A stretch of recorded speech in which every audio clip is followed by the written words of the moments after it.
Freudiana Radio, la voz psicoanalítica del mundo.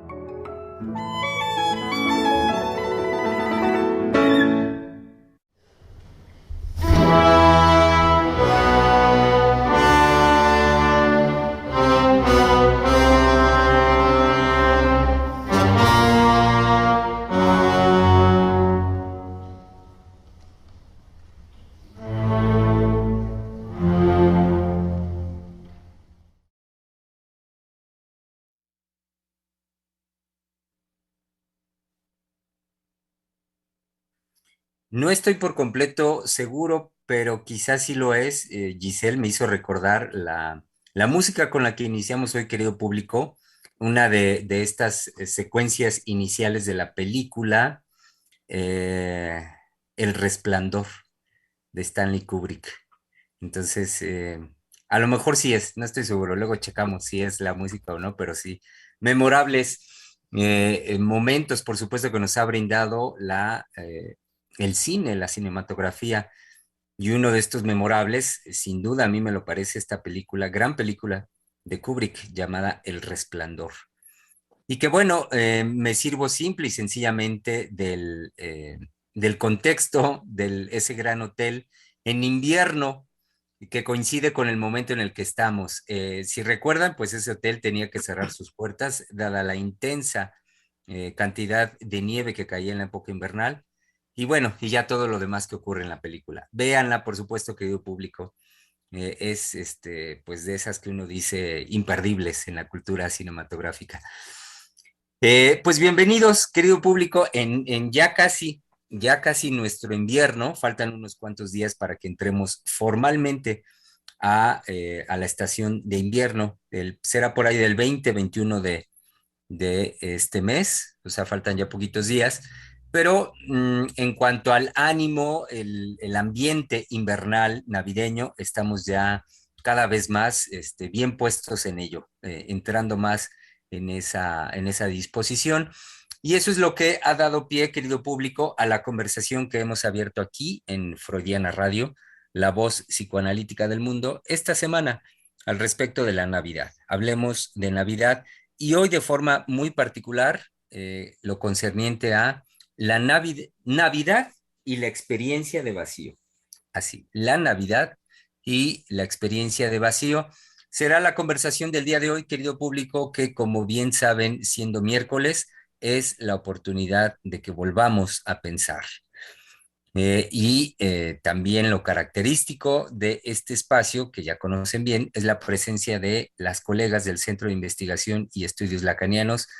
Una de ellas, por ejemplo, y antes de que haga cualquier movimiento sigiloso, es nuestra querida colega Giselle Mendoza, a quien le damos ya una cordial bienvenida.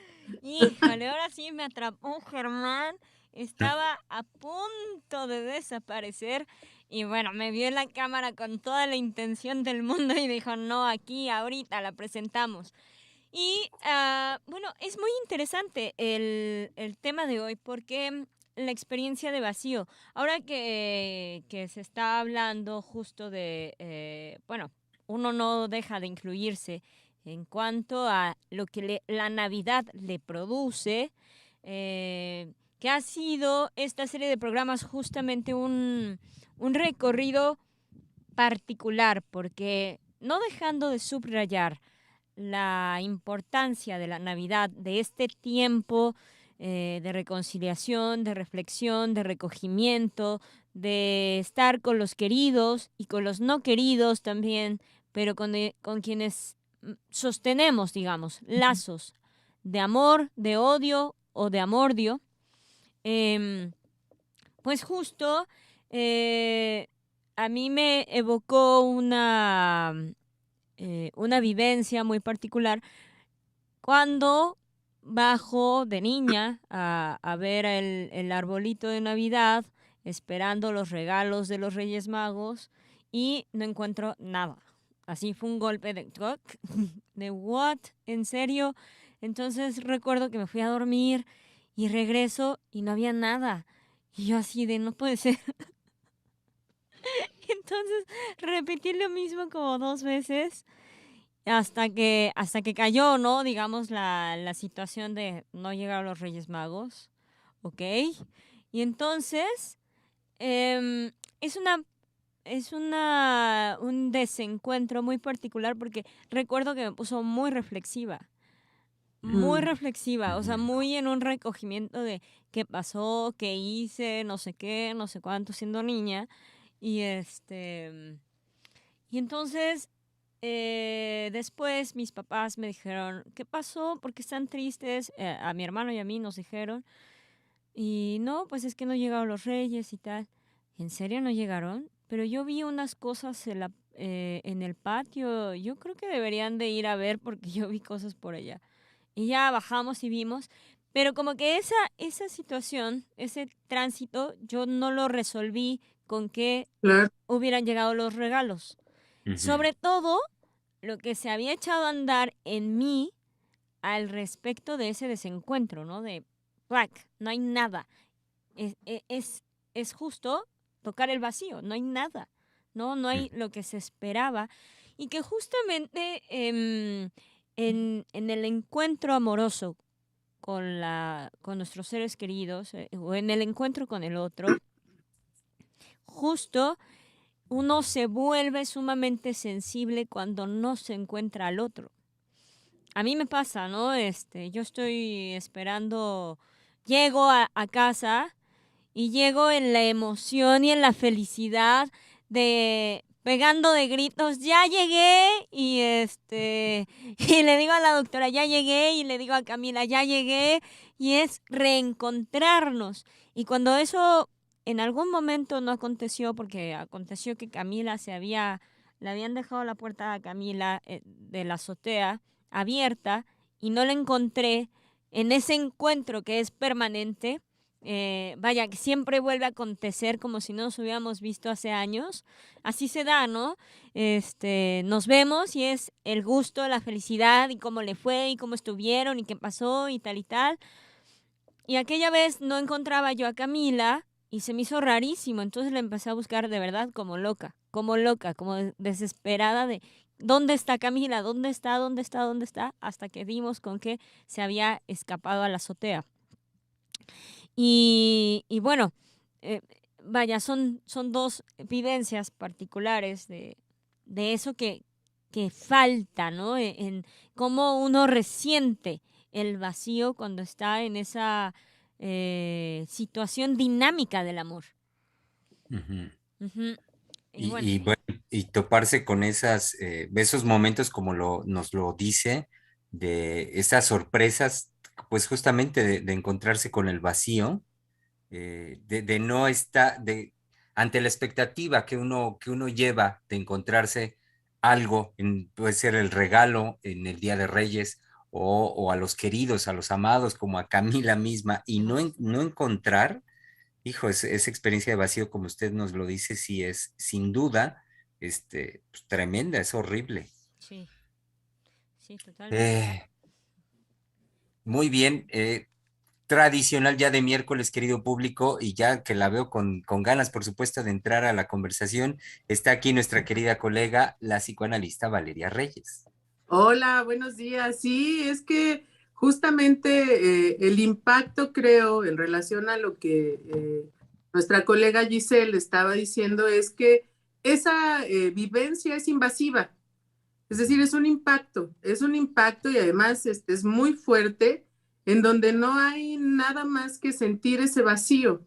Entonces, creo que puedo aportar algo en relación a lo que nuestra colega decía y esta vivencia de vacío, que a mí me parece que actualmente es algo, eh, pues que viene a ser una consecuencia de la época que estamos viviendo y sobre todo pensando en relación a lo que tratamos la semana pasada, como el amor, el gran ausente de nuestra época y que justamente algo que yo quería traer a la conversación tiene que ver con esto de los regalos y volví a revisar el trabajo de Freud de la sutileza de un acto fallido, en donde precisamente es que Freud, a través de un acto fallido, descubre la importancia de un regalo. ¿Y qué es lo que afectivamente está jugado en dar un regalo? Entonces, bueno, la historia, el trabajo es muy cortito, son 3 páginas, y lo que le ocurre a Freud es que va a hacer un regalo a una amiga muy querida, y el regalo es una piedrita que él va a mandar al joyero a que incruste la piedra en un anillo. Entonces, escribiendo la tarjeta que él va a mandar al joyero, tenía pegada la piedrita en medio de la tarjeta, y escribiendo el recado para el joyero, se equivoca y pone 2 veces para. Entonces tacha una de las palabras para no repetir, porque estaba muy preocupado siempre por el estilo con que él escribía y era sumamente cuidadoso con su manera de escribir. Entonces tiene un acto fallido y él se cuestiona por qué había tenido esa necesidad de volver a poner la palabra y después tacharla. Entonces, la primera interpretación pues tenía que ver con que pues él no quería que quedara ese error, que quedara una palabra 2 veces en el texto, y bueno, la tachó, la cambió. Sin embargo, él dice que no siempre esas interpretaciones quedan del todo satisfechas cuando uno hace un autoanálisis. Y lo siguió pensando, y entonces llega su hija Ana y él permite que ella haga una interpretación de lo ocurrido.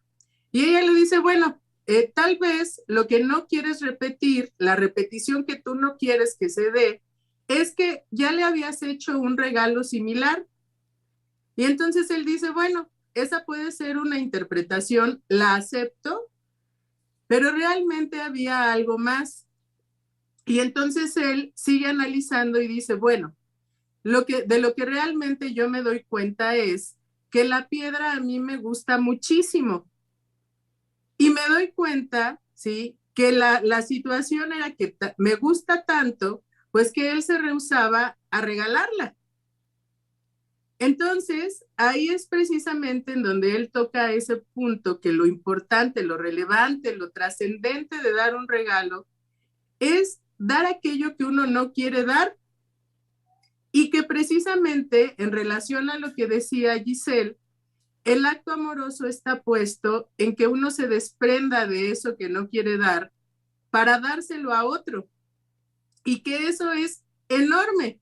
Porque cuando uno se desprende de lo que no quiere dar, también toca una experiencia de vacío, porque es una pérdida, pero se dinamiza la situación amorosa. Finalmente hay un gusto de poder darle al otro.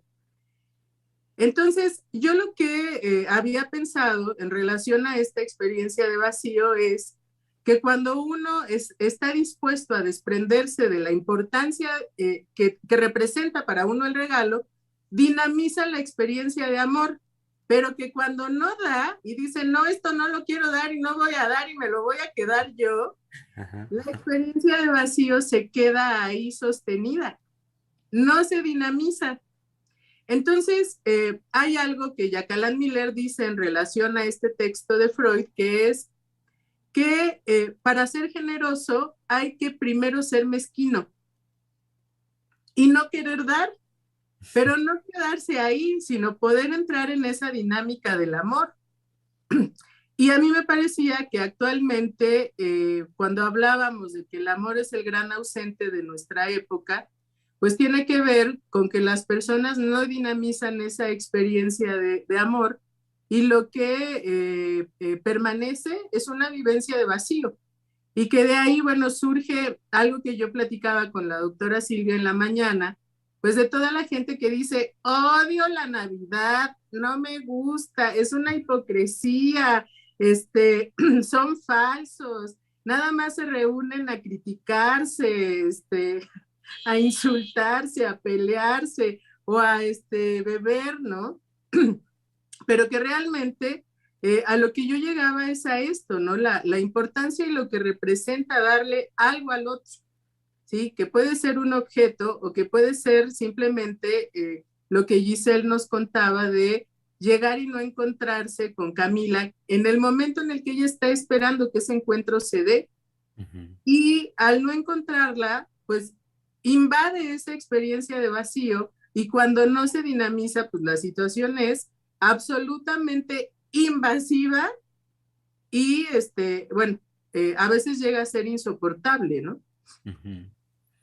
Me haces pensar, Vale, muy, pues en una diferencia radical a lo que planteas ahorita, de cómo se promueve culturalmente la idea del amor más como, no en una dinámica, sino como en un llenado. Es la palabra que se me ocurrió porque la idea misma de encontrar la media naranja, de que de esa manera uno se va a completar con el otro, pues justamente a lo que apunta es al llenado. Y el llenado lo estoy pensando como algo, pues, de suyo, radicalmente distinto a lo que tú nos planteas como algo en el orden de la dinámica, como algo en el orden de lo dinámico. Entonces, de ahí también pienso la importancia de, que ahorita que lo retomabas, de la semana anterior, el trabajo hablando del gran ausente de nuestra época, porque pues cómo no, si la idea cultural, al menos la preponderante en estas fechas, apunta directamente a que uno tiene que, uno, vaya, no hay permiso como de estar en una experiencia de falta, una experiencia de vacío, y que eso permitiera dinamizar algo por tristeza, porque me hace falta, porque igual y me hace enojar, porque a veces hasta incluso obedeciendo un poco a un capricho, quiero ir por el otro y quiero hacer, vaya, pero a lo que voy es cómo todo esto que digo ahorita, finalmente sí va en la línea de ir en favor de lo dinámico, de dinamizar la vida emocional. Y lo contrario, pues es lo que sí, lo preponderante, llenar, llenar, llenar, llenar. Entonces hay que encontrar lo que me complete y ese sería como, bueno, dicho en ese discurso, pues sería el fin de la vida. Claro, y creo que justamente eso es algo que marca esta época. Eh, Hay tendencias ahora en estas aplicaciones de videos cortos, por ejemplo, que yo he visto, cómo ahora es muy recurrente la situación de que compran cosas, cualquier objeto, y el chiste del video es abrirlo y que vayan abriendo, pues el empaque, si viene de Amazon o de alguna de esas, aplicaciones, bueno, lo abren, lo desenvuelven y lo muestran.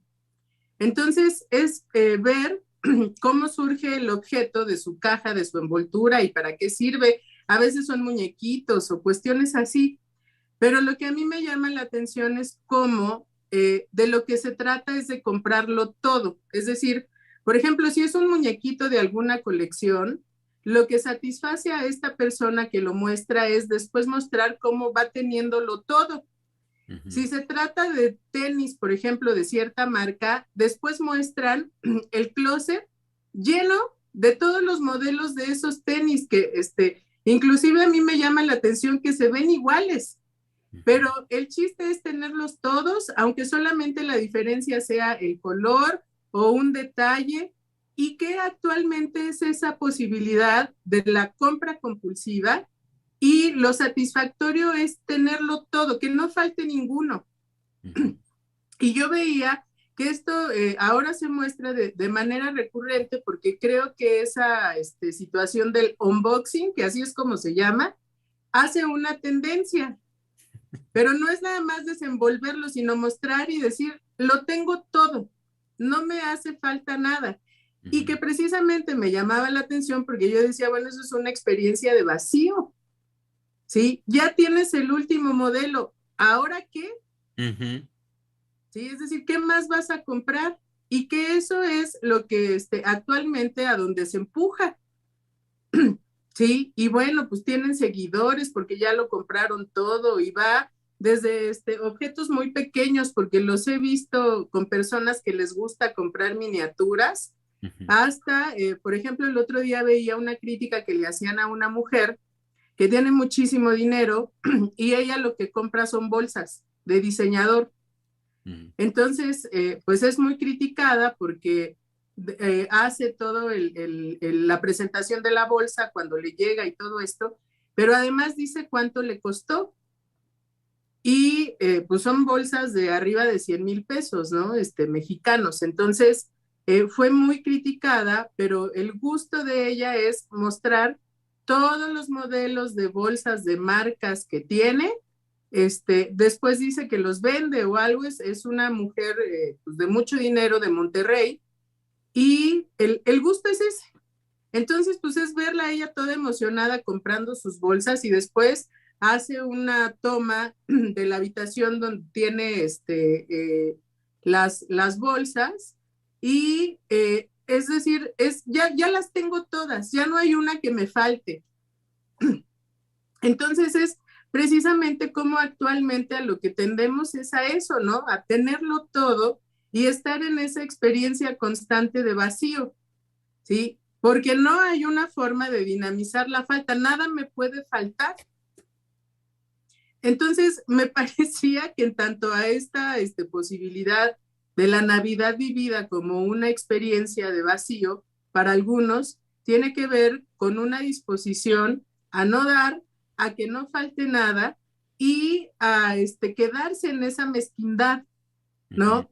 Y que me parecía muy peculiar que precisamente en esta disposición a tenerlo todo, de fondo haya una situación de mezquindad.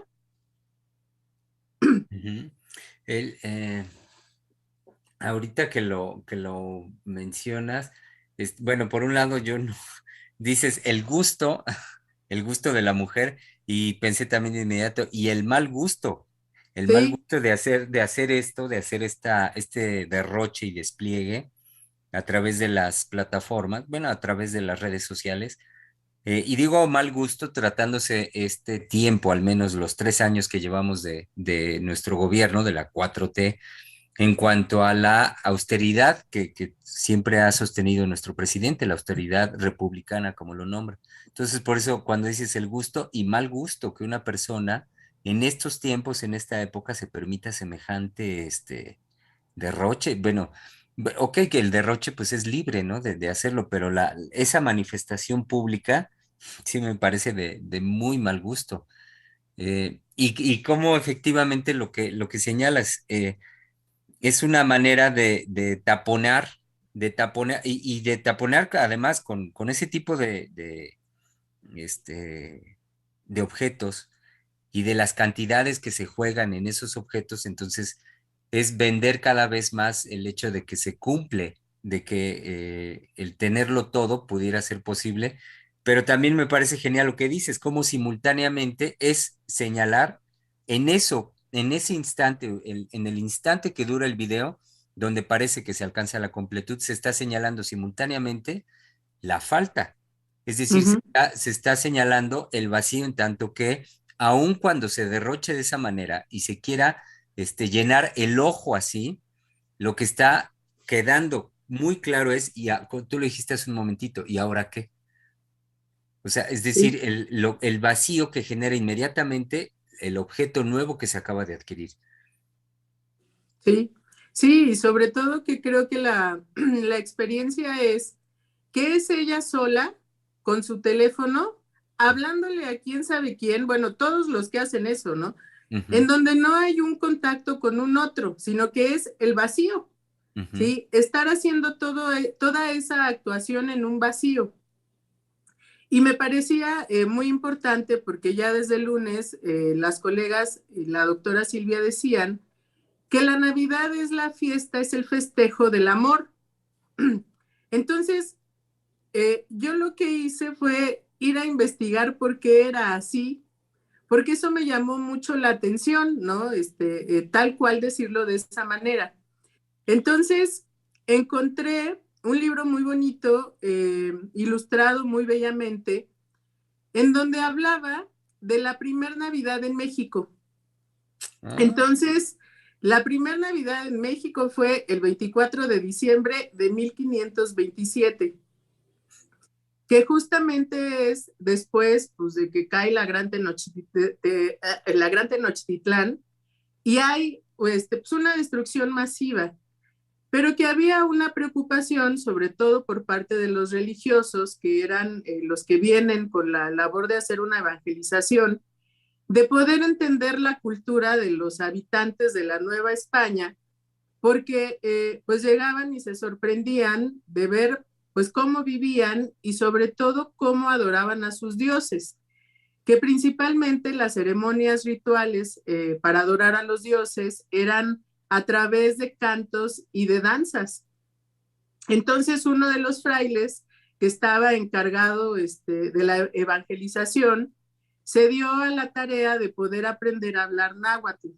Y eso era para poder enseñarles pues toda la historia religiosa que toman en cuenta para la evangelización, por supuesto la Biblia, en náhuatl, pero no era solamente ese su objetivo, sino que como él se dio cuenta que la adoración a los dioses era a través de cantos y de danzas, hizo toda la historia y pues los textos que tenía que enseñarles, los convirtió en canciones y en danzas.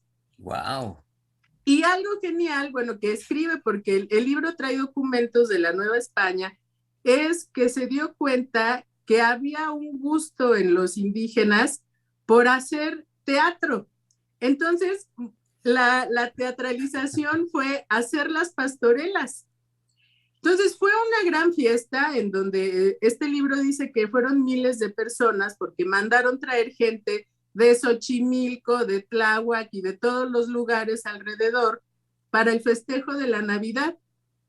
Entonces la idea era pues que danzaran y que cantaran pues toda pues la historia del nacimiento del niño Jesús, ¿no?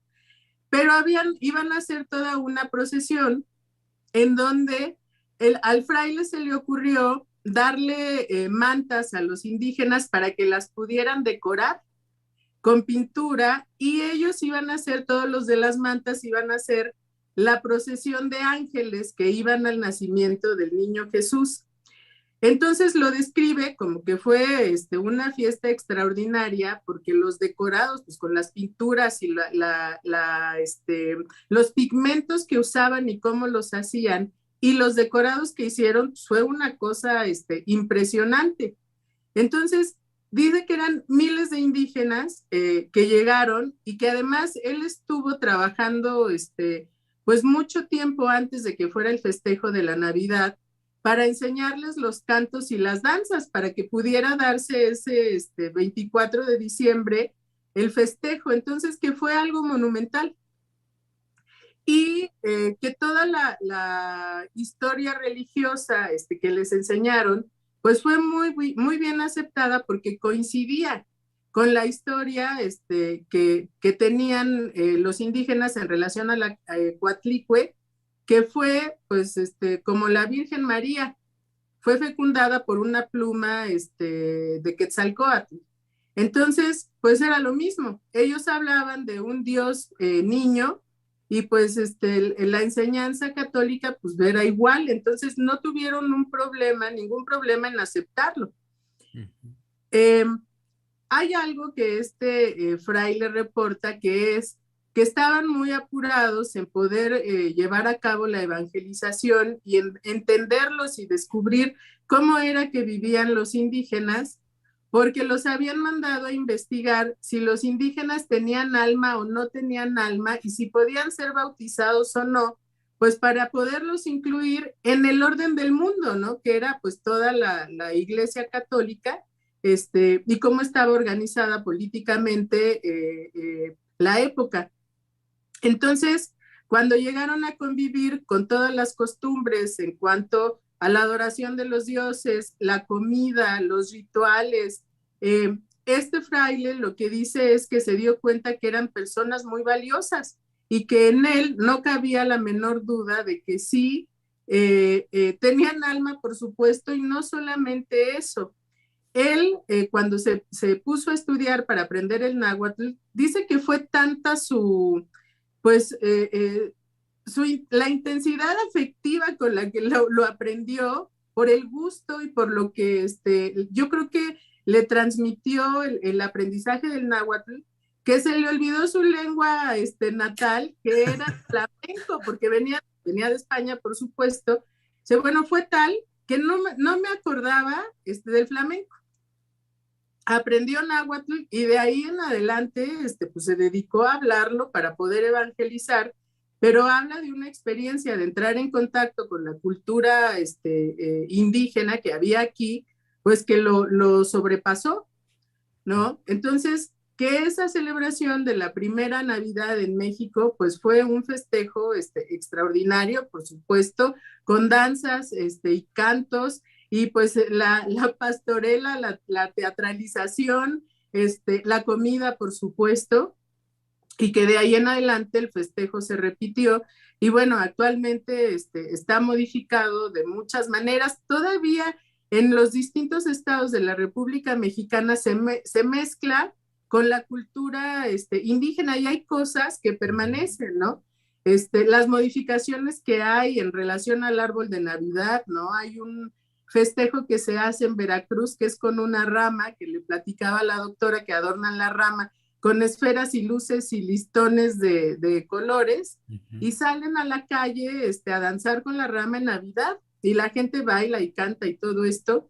Entonces, se me hacía muy curioso cómo toda la evangelización, sí, en parte la conquista fue por las danzas y por el canto, ¿no? Y que eso, bueno, creo que forma parte de la cultura de los mexicanos, que a la menor provocación cantamos y bailamos. Pues justo eso te iba a decir, no es azaroso que siguen siendo los signos o sellos esos de México y los mexicanos a la hora de cómo estamos siempre prestos y listos para armar la fiesta. Ante el mínimo pretexto, rápidamente nos damos a los cantos y al baile y decimos, órale, se arma la fiesta en un 2x3. Y me hacías pensar también, Vale, cómo se refleja en nuestra provincia, en muchos de los pueblos. Además del ejemplo que tú ponías, yo pensaba en la comida, cómo también la comida con la particularidad de cada región, ni qué decir, por ejemplo, las zonas costeras o las zonas montañosas, cómo se incluye también en la creación de la cena navideña.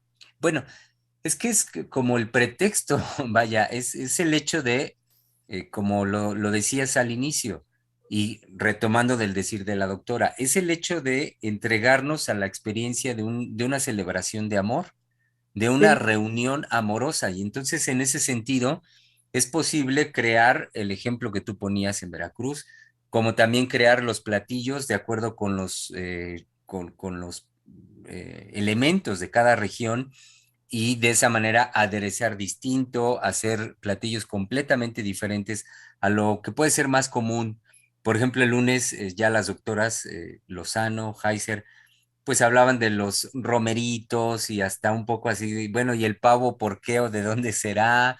Ay, eso yo sé. Bueno, El, lo que dice ajá, el libro es que tanto el pavo como el bacalao ajá, los trajeron, por supuesto, de España, pero que, por ejemplo, en el caso del pavo, los adobos los utilizaban aquí para poder mantener fresca la comida y que no se echara a perder, pero que ya después el adobo se hizo una salsa y se hace el pavo adobado, ah, pero que eso no era una intención como ahora de que se prepara el adobo y todo eso, sino que se hacía la pasta con las especias y con el chile y con eso se recubría el pavo para mantenerlo, para que no se echara a perder.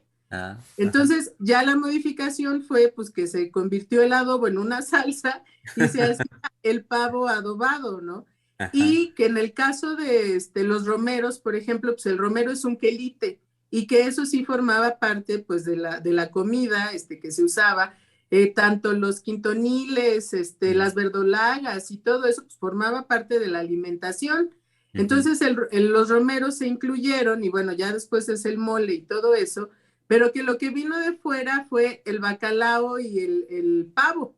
Ujú. Todo lo demás, pues fue ya la mezcla que se hizo con la alimentación que había aquí, con eso de los quelites y las especias y el chile, que era en el adobo, ¿no? Este, en el libro que encontré, bueno, es padrísimo porque trae todo un capítulo de la comida. Y Ujú. el capítulo es muy lindo porque se llama Echen confites y canelones.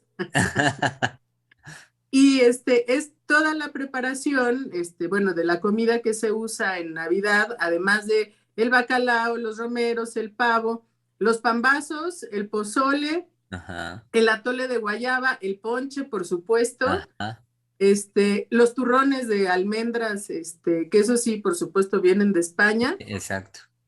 Y no, bueno, y trae unas fotografías porque hicieron unas fotografías muy padres de todos los guisos que uno los ve y saliva, ¿no? Entonces creo que eso también entra en toda la situación de convivencia familiar que tiene que ver con esa experiencia de amor que se da en Navidad, que a través de la comida y pues de todos estos manjares que son deliciosos, forma parte de ese festejo y de la unión familiar, ¿no? Que es principalmente lo que la Navidad simboliza, esa Ujú. unión y ese amor. Eh, Cuando yo leía esto, algo que a mí me pareció parte de una manifestación amorosa es que este fraile que relata la historia se llama Fray Pedro, no encuentro el apellido, lo voy a buscar, pero lo nombran así como Fray Pedro, decía que la preocupación que él tenía era poder entender de qué manera vivían los indígenas, porque no quería que toda esta gente que vino de España, que realmente no era gente culta, sino sabemos que muchos eran pues, delincuentes exiliados que los mandaron a vivir para acá y todo eso, no tratara a las personas como salvajes, no los mataran y no hicieran de ellos una esclavitud. Entonces, la intención era poderlos evangelizar para poderlos bautizar y que fueran tomados como personas. Y que precisamente gracias a la evangelización que hizo la Iglesia Católica, no terminó eso en un exterminio peor de lo que ya se había vivido, porque sí hubo mucha, pues fue una matanza, ¿no? Finalmente, pero Ujú. que la idea de este fraile era poderlos rescatar, ¿no? Y poderlos evangelizar para que no, pues acabaran con ellos y no se acabara con la cultura. Entonces, pues se hizo una mezcla y bueno, ya después de eso es toda la situación de la creencia en la iglesia judio-cristiana que permanece en nuestro país, pero que me parece que es también una manifestación amorosa, ¿no? Que yo lo pensaba tal cual, pues como una posibilidad que yo no había hecho consciente de poder tener por parte de este religioso una preocupación porque no mataran a los indígenas, ¿no? Que no los hicieran pedazos pensando que no tenían alma y todas las ideas que tenían porque no entendían la cultura. Ujú. Sí, y en una radical diferencia con lo que ocurre, pues un poquitito más al norte.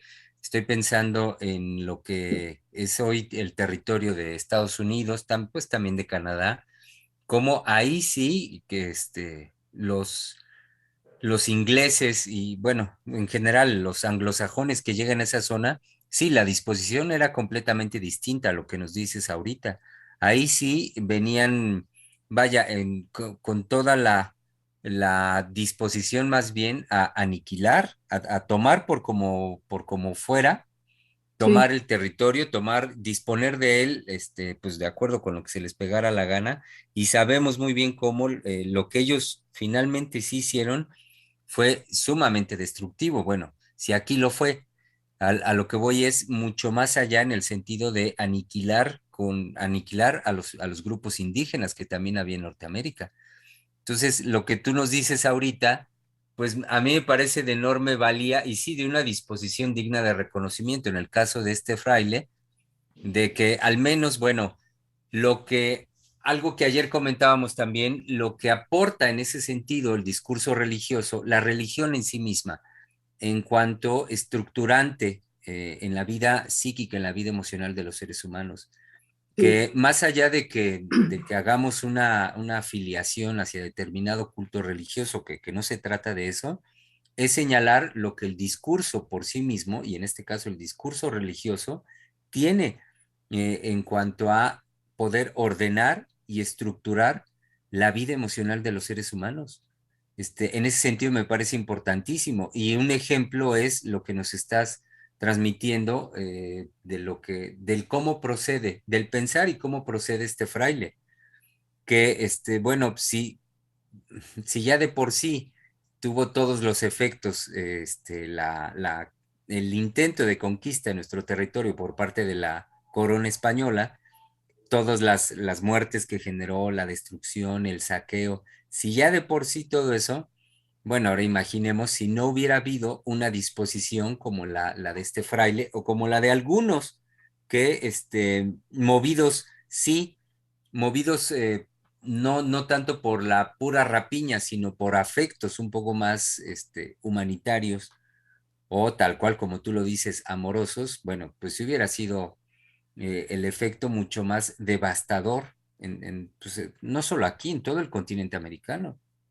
sí, sí, sí, precisamente en ese sentido yo lo ubicaba pues, como un acto amoroso, ¿no? Y bueno, pues fue un amor de este hombre enorme, eh, pues manifestado en que dejó, de alguna forma renunció a su lengua madre por aprender el náhuatl, ¿no? Y se quedó ahí, y eso pues a mí me pareció impresionante, pues el cambio y el efecto que hubo en él de entrar a la cultura indígena.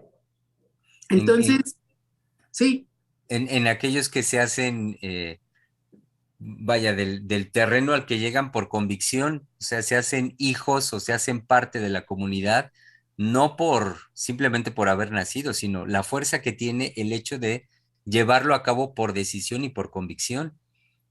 Porque lo pienso también, no solo de gente como lo que nos dices de pues, hace cientos de años, sino casos mucho más recientes que podemos conocer, exiliados de Sudamérica o de Europa misma que han llegado a nuestro país, gente que toma la decisión de la nacionalidad, de abrazar a nuestro país por convicción y en ese sentido, pues cuántas historias no conocemos justamente amorosas a partir de una decisión de tal tamaño, de tal trascendencia. claro. Y algo también en relación a este festejo de amor tiene que ver con cómo se modificó radicalmente a partir de la idea de la religión judeocristiana, de la posibilidad de que exista un niño que es un Dios y que eso definitivamente vino a modificar la idea de la infancia y de la idea de que exista un niño que se puede convertir, ¿sí? O que nace, más bien dicho, como hijo de Dios. Entonces, algo que estuve investigando es precisamente cómo, ¿sí? Eso viene a traer una modificación de cómo eran percibidos los niños, la infancia antes de eso, y cómo la posibilidad de que exista un niño Dios modificó la percepción de los niños pues desde que el catolicismo, desde que la religión judio-cristiana existió con esa historia del niño Dios. Entonces, que es un cambio trascendente, ¿no? En toda la gente que se fue adhiriendo a la religión católica, tienen una percepción distinta de que es un niño. Y pues si antes no eran tan considerados, después de eso, por supuesto que el valor de la infancia y el valor de los niños se modificó. Ajá, radicalmente. Si de por sí a la fecha sabemos que hay tantos casos, por supuesto, muy tristes, reprochables, sin lugar a dudas, de cómo se sigue llevando a cabo la explotación de los niños como mano de obra, y no solo como mano de obra, sino, vaya, son objeto de satisfacción, y sabemos, lo sabemos, es una de los aspectos que también el psicoanálisis devela, descubre como una posibilidad de satisfacción erótica, como al niño se le puede tomar así tal cual, como un objeto de satisfacción por otro, para otro. Entonces, si ya de por sí conocemos esto, ¿qué no sería o de qué no seríamos capaces a partir de lo que tú estás ahorita señalando? Y sí, de las cosas que en raras ocasiones creo yo que reparamos las personas es en preguntarnos, como lo dijiste ahorita al final, ¿qué es un niño? Ujú, Porque bueno, ahora en algún programa me acuerdo que lo estuvimos hablando de cómo se han vuelto objeto de mercado y también objeto de mercado en cuanto a consumo, o sea, objeto a consumir y también como también me refiero a un mercado muy particular hacia el cual se dirige el marketing, productos y muchas cosas, pues porque la gente que tiene niños, pues, y para entretener a los niños y hacer algo con los niños y demás, es un mercado al cual muchas empresas y muchos productos se dirigen de una manera muy clara, desde alimentos hasta muchas otras cuestiones. Pero a lo que iba es como el preguntarnos qué es un niño, el abrir esta pregunta es movernos de esta concepción, bueno, la imperante hoy en día, y también reconocer lo que tú estás señalando en cuanto a la transformación en la cultura a partir de un evento como ese. Vaya, ujú. un evento que no es cualquier cosa, sino poner en el orden de la cultura en general el papel preponderante que tiene el nacimiento de un niño, pues para la concepción misma de la cultura, vaya, me parece digno de reconocimiento, pues, de tomar en cuenta la trascendencia de ello.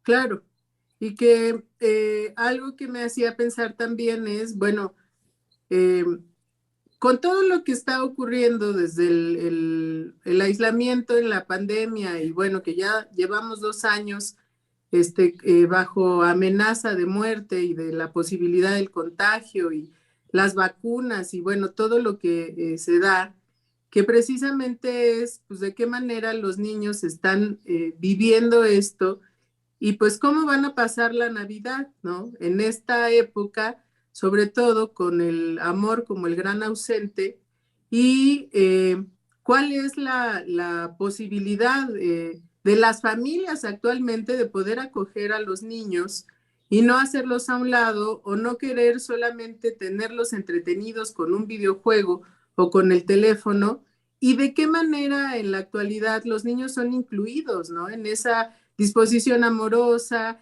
en esa disposición precisamente a ser incluidos en la fiesta del amor, si se les transmite así, si todavía actualmente los padres les hablan de la Navidad o hay esa idea de contarles la historia, ¿no? De por qué se festeja la Navidad, o si ya solamente es, vamos a poner el árbol, porque quién sabe, pero hay que poner el árbol, ¿no?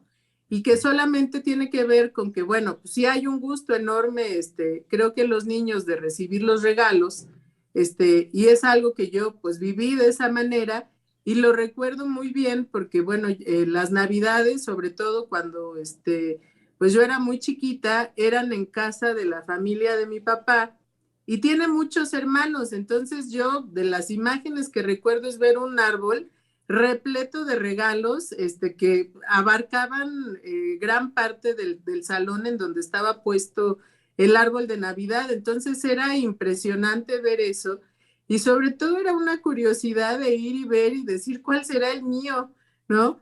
Había muchos que uno podía adivinar porque pues si era una muñeca o era un muñeco de peluche, pues más o menos ahí se veía y era un gusto de saber, ay, a lo mejor ese es para mí, ¿no? Pero era impresionante ver ese árbol con tantos regalos y bueno, pues era correspondiente pues, a la cantidad de gente que había, ¿no? Eran 8 hermanos, incluido mi papá, y en ese momento pues teníamos la ventaja de que los únicos niños que habían en esa familia éramos mi hermano y yo.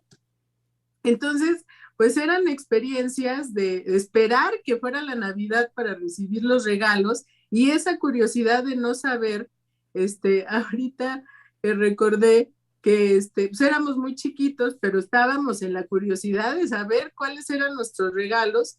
Y el árbol daba, pues hasta el techo, entonces estaba la escalera para subir al siguiente piso y había un espacio que se hacía entre la escalera y donde daba el barandal. Entonces mi hermano se asoma porque quiere ver los regalos y se cae encima del árbol y tiró el árbol. Y bueno, finalmente ya lo tuvieron que ir a rescatar. No se lastimó ni nada porque el árbol, por supuesto, que amortiguó la caída, Ajá. pero eventos de ese tipo, que creo, pues que era más allá del regalo, pues esa expectativa, ¿no? De saber qué me va a tocar, qué me van a dar, yo no recuerdo mucho esa idea tanto de que fuera Santa Claus, en el caso de los Reyes era distinto, pero no me enseñaron esa tradición de que va a venir Santa Claus. Yo nada más sabía que el 24 de diciembre había regalos, ¿no? Ujú. Y sí tenía que ver un poco más con el nacimiento del niño Jesús, porque eso sí, ponían un nacimiento enorme en el patio de la casa, que era gigantesco, y eso sí era muy divertido, porque hacían el lago, y además, bueno, pues es esta idea de que era un cerro, yo no sé cómo inventaron que era un cerro, que eso era algo que comentaba con la doctora en la mañana, si era un desierto, pero aquí en México se hace el nacimiento y va subiendo el cerrito y hasta arriba es donde está el pesebre. Ajá. Ya sabe cómo, pero bueno, y hay lagos. Yo me acuerdo Ajá. que en los lagos se ponían patitos y se hacían las casitas de los pastores y había pueblitos y era una cosa inmensa. Yo Ajá. recuerdo que era un nacimiento de la mitad del garage, porque pues era el garage, el patio de la casa. Y eso sí, pues me acuerdo que era padrísimo el día que lo iban a poner, porque era el día entero terminar de ponerlo, sacar todas las piezas que estaban hechas de barro y estaban pintadas a mano, y pues todos los personajes que se iban colocando en el nacimiento hasta llegar, porque iba de subida, hasta llegar hasta arriba donde estaba el nacimiento, y todos iban de camino, Ajá. atrás de los Reyes Magos. Bueno, que eso también es otra situación que tiene que ver con los regalos, porque es precisamente el obsequio que se le va a llevar como reconocimiento al niño Dios. Entonces, que los objetos que llevan como regalo es lo más valioso, ¿no? Que es el oro, la mirra, y me falta uno, el incienso. Sí. Ajá. Y que además, esa tradición de los Reyes Magos tiene que ver con la posibilidad de aceptar la magia dentro de la religión judeocristiana, Mm. porque los reyes eran de Oriente, y no eran judíos, sino que venían de otras tradiciones, de otras religiones, y por supuesto era una entrada a que de otras religiones podían llevar a cabo un acto amoroso en reconocimiento al niño que nació, pues que era pues el Hijo de Dios. Ujú. Entonces, esa tradición de los regalos de los Reyes Magos pues, también es muy importante porque tiene que ver con el valor que se le da al niño, y el regalo tiene que ver con el reconocimiento. Ujú. Entonces, ahí hay bueno, está incluida la posibilidad amorosa, pero no tiene que ver con comprarle un montón de juguetes a los niños, sino a mí me parecía que lo valioso es que aquello que se les puede dar, en eso, en el objeto se les pueda transmitir ese amor hacia ellos. Eh, Entonces, eh, sí, Perdón, vale, el amor y ahorita por lo que decías, y la magia. Es decir, sí, que el objeto y el contexto todo que envuelve esta experiencia da la posibilidad, y qué mejor dirigido hacia los niños por lo importante que es esto en la vida infantil, la posibilidad de la creencia y de la magia. Y que me parece que estos dos aspectos sin duda son fundamentales pues, en la vida psíquica, en la vida emocional. Entonces, no, y que eso no radica en la concretud del objeto, sino en todo lo que está construido alrededor de, y que da, Sí, por supuesto, para poder alimentar tanto la creencia como la magia. También pensaba con lo que nos dices ahorita, algo que ayer nos decía nuestro colega Misael en cuanto a señalar cómo lo que a partir del lunes nos comentaba la doctora Lozano de la situación de la escuela de su hija, sí, donde por la cuestión de lo políticamente correcto hay un llamado a que, bueno, ya no decir la feliz Navidad ni cosa por el estilo, para respetar a todos los otros cultos que convergen, en este caso, en una escuela.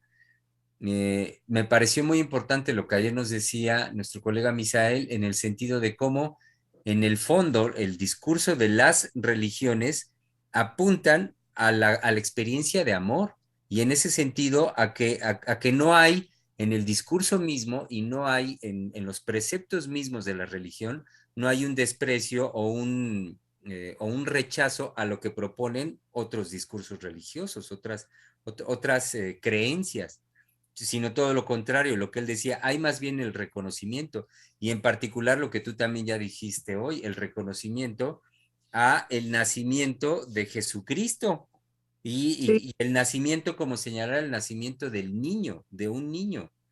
Y vaya, es que sí, hay que decirlo fuerte, me parece lo que has venido señalando hoy, en el sentido de cómo el nacimiento de un niño es, a lo largo de tantos años en nuestra cultura, en el mundo, es una representación por excelencia de la experiencia de amor, de una Sí, experiencia amorosa.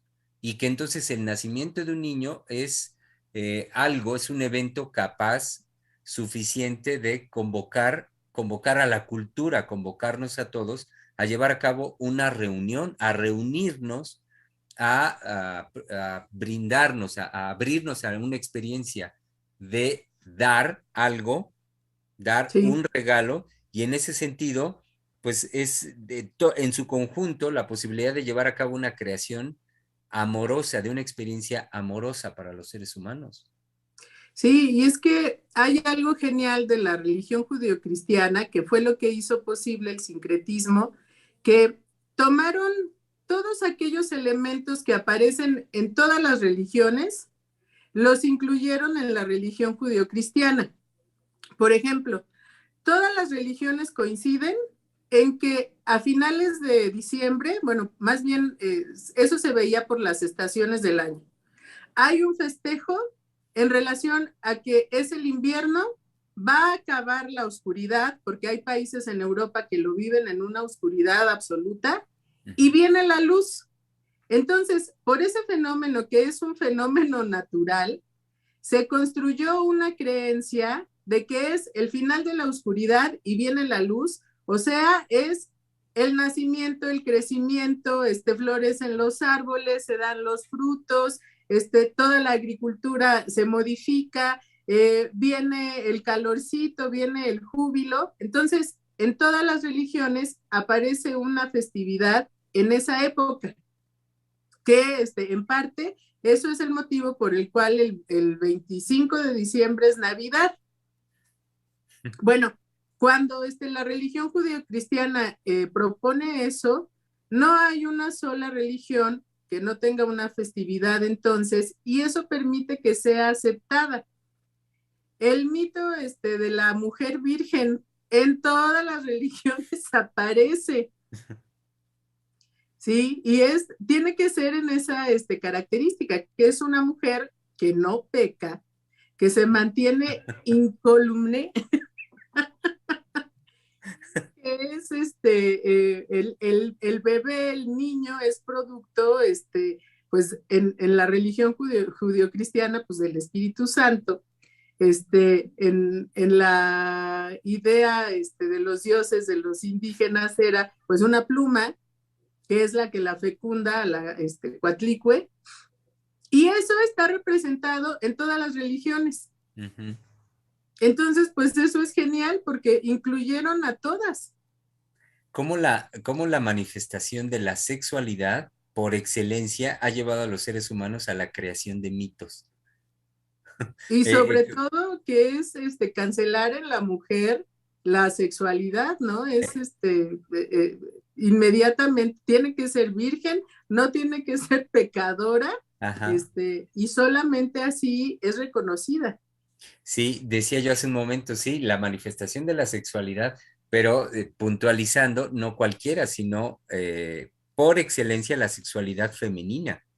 Sí, Y es la que por excelencia, entonces, sí puedo decir cómo lleva a una creación, a creaciones como las que justo nos estás diciendo en, en los discursos de las distintas religiones, a que vaya, como que hay que hacer algo, un gran esfuerzo para poder, de alguna manera, sea a través del mito, de alguna manera, decir, poder decir algo o representar algo sobre la sexualidad femenina.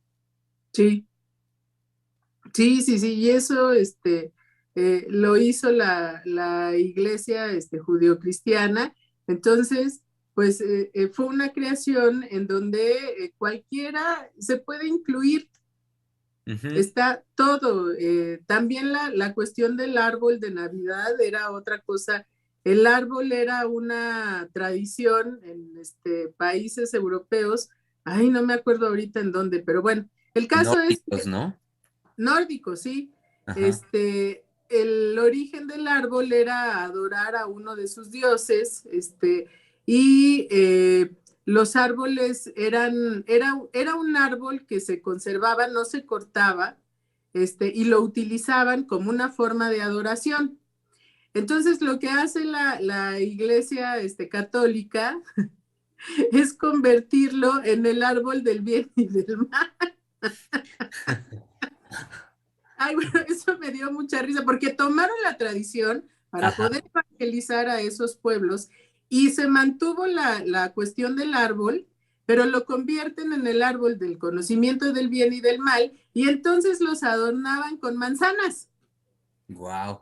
Y ya después, bueno, era ponerles las manzanas y ponerles luces y por supuesto que la estrella que va en el pico, que es la estrella que guiaba a los peregrinos para llegar a Belén al nacimiento del niño. Entonces es cómo se las ingeniaron para que eso no se perdiera y poderlos incluir dentro de toda la tradición de la iglesia judio-cristiana. Ujú. Y pues por eso seguimos poniendo árbol. Y fíjate, vale, me haces pensar en simultaneidad con la creación en el sentido amoroso, como tú nos lo has planteado a lo largo del programa, en un espíritu, en una apuesta amorosa a poder hacer una transmisión, a poder hacer, en el caso de este fraile, la evangelización.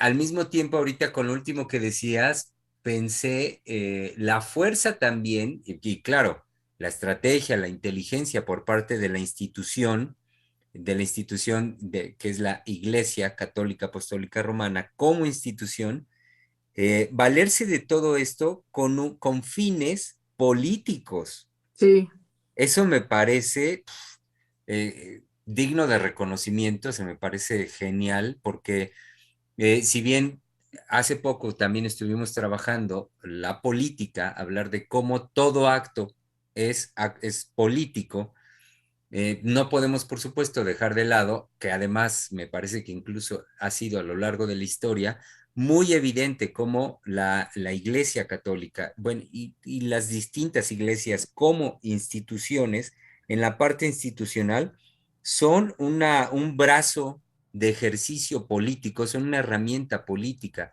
a lo largo de la historia poderosísimo, poderosísima, y ver cómo a través de creaciones como la que tú ahorita nos transmites, cómo lo han hecho, de todo lo que se han valido para llevar a cabo este control, el control de masa, y bueno, y llevar a cabo el ejercicio de sus intereses de orden político a través de ello, no, bueno, este es de aplauso.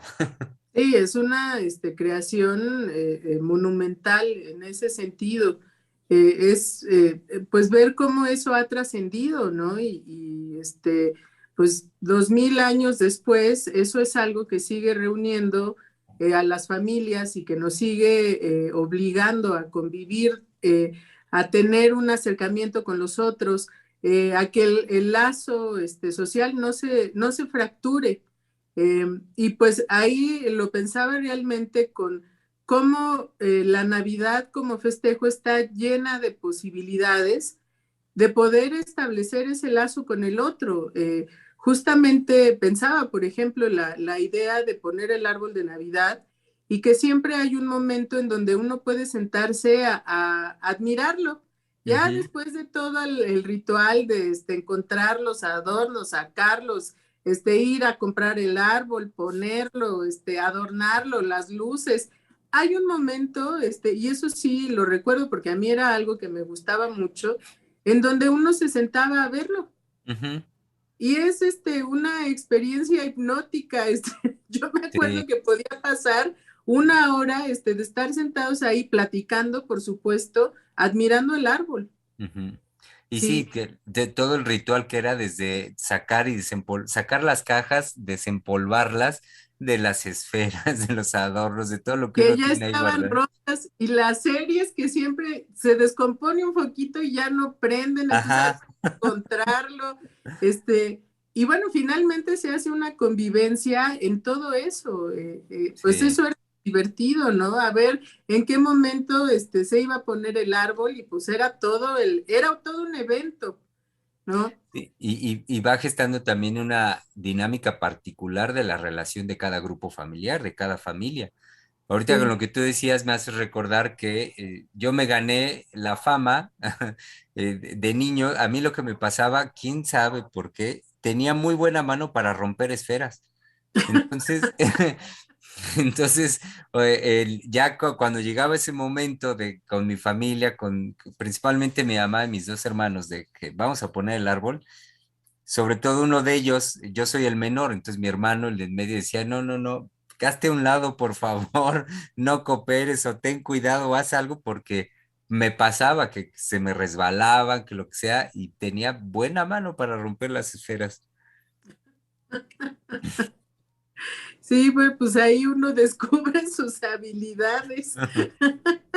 Sí, Sí, tuvo suficiente estimulación temprana o no. exactamente. Ver si ese niño gateó o no gateó.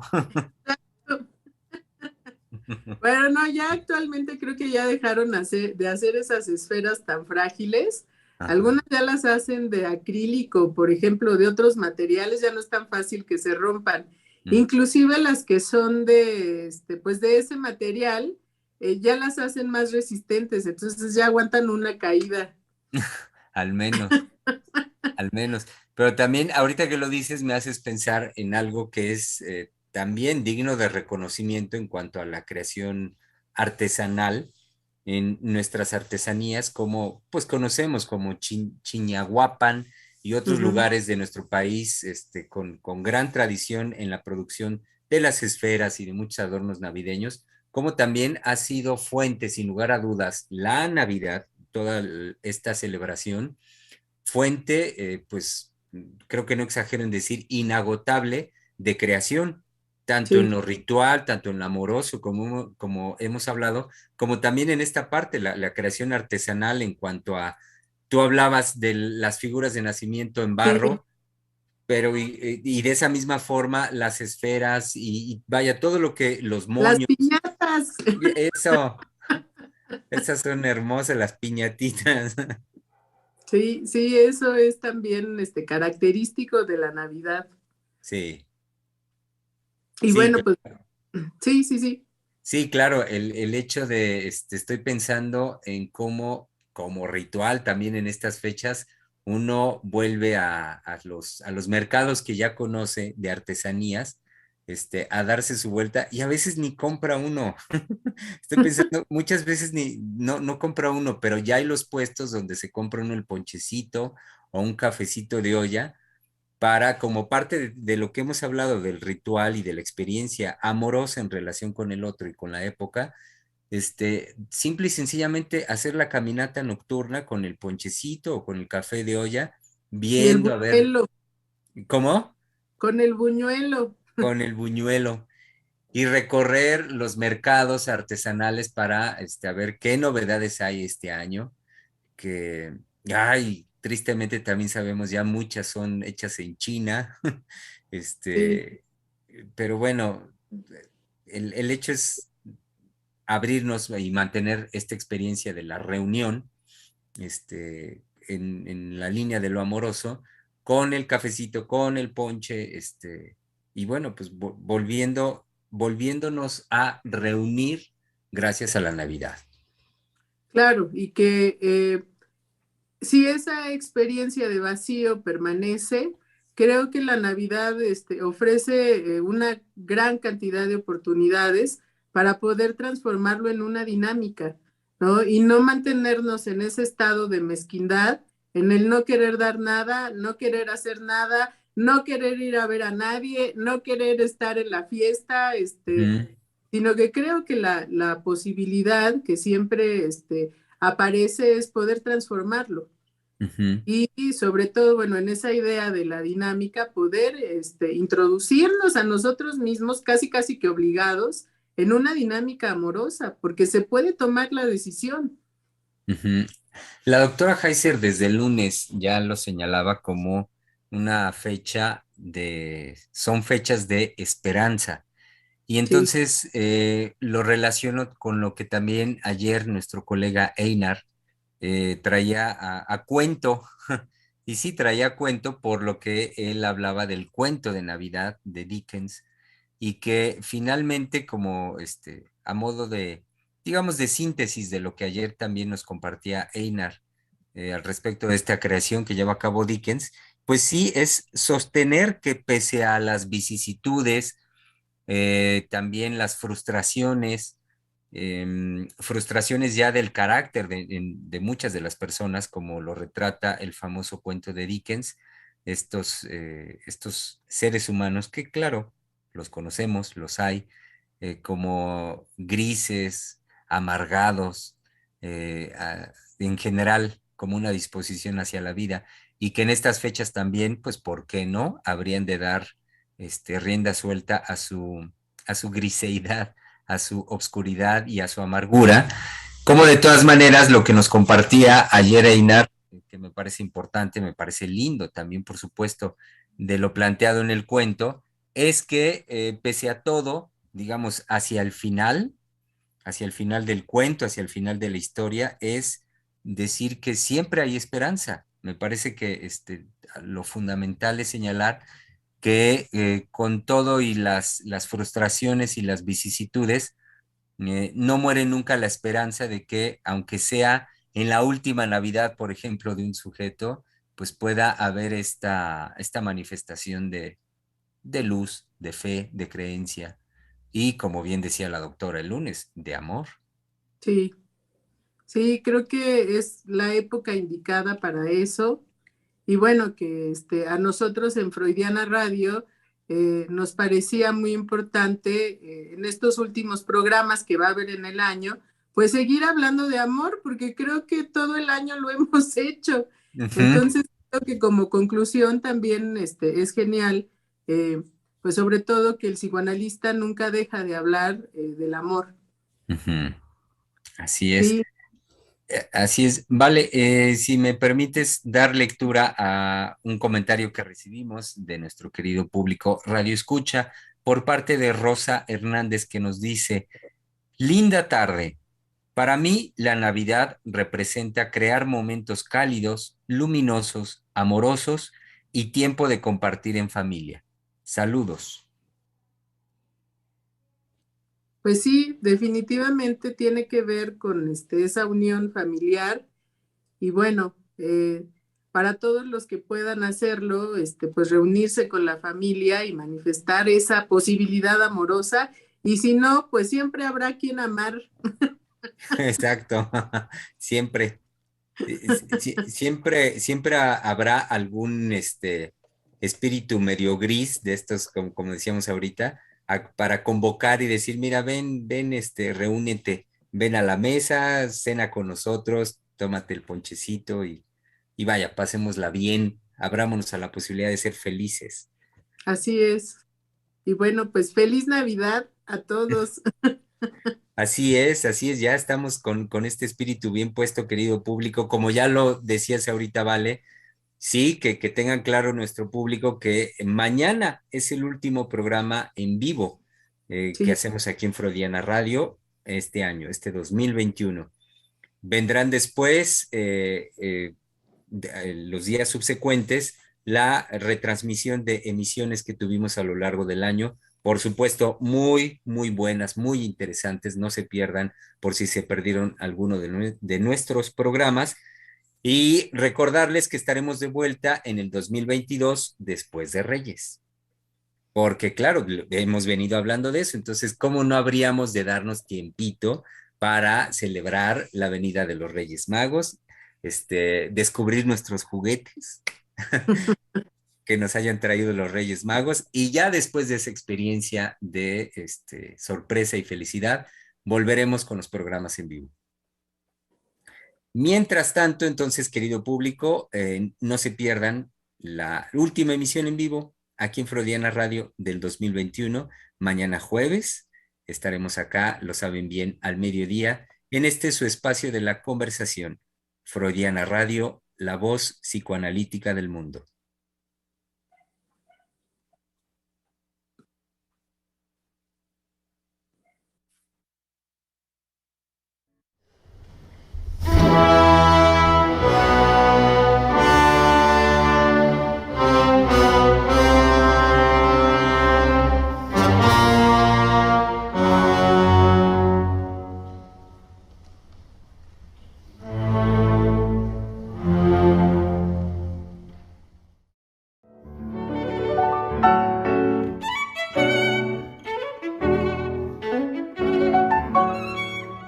Freudiana Radio, la voz psicoanalítica del mundo.